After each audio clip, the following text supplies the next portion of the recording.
நாமும் போட்டா நல்லா நடிப்பேன்னு சொன்னடா. நான் வந்துகிட்டு பெரிய இடம் ரீசெண்டா நடந்துக்க. இவரு ரொம்ப டீசெண்டா இருக்கிற காவா ஓரத்துல கஞ்சா அடிக்கிற மாதிரியே hello friends, welcome back to our channel. So இன்னைக்கு நம்ம பார்க்க போற படம் பார்த்தீங்கன்னா 2022ல வந்துட்டு ஒரு ஆக்ஷன் த்ரில்லர் படமாக எடுக்கப்பட்ட பைரசிங் ஹர்ட் ஸ்வாட் அப்படின்ற படத்தை பார்த்தீங்கன்னா இப்போ தமிழ் டப்பிங்கோட ஸ்ட்ரீம் பண்ணியிருக்காங்க.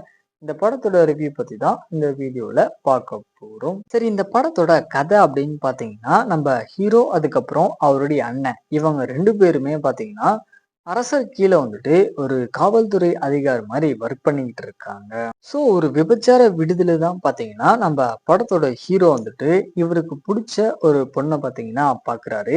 இவருடைய அண்ணனுக்கு பாத்தீங்கன்னா ஒரு அழகான ஒய்ஃபும் இருக்காங்க. இன்னொரு பக்கம் இவருடைய அரசர் பாத்தீங்கன்னா 2 வாரத்துக்குள்ள எப்படியாவது முடிச்சு ஆகக்கூடிய ஒரு வேலையை வந்துட்டு இவங்க கையில ஒப்படைக்கிறாரு. ஸோ இந்த மாதிரியான ஒரு சுச்சுவேஷன்ல இவங்க அண்ணனுடைய ஒய்ஃப் பாத்தீங்கன்னா பிரெக்னென்ட் ஆயிடுறாங்க.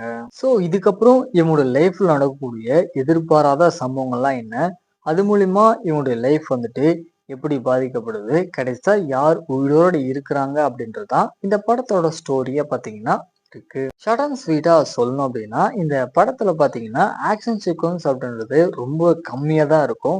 அதுக்கு பதிலா கேரக்டர்ஸ் பேசிக்கிற அந்த சீக்வன்ஸ் தான் பாத்தீங்கன்னா இந்த படத்துல வந்துட்டு அதிகமாவே வச்சிருக்காங்க. ஸ்டோரி வைஸ் அப்படின்னு பாத்தீங்கன்னா ஒரு யூஸ்வலான ஸ்டோரி தான்.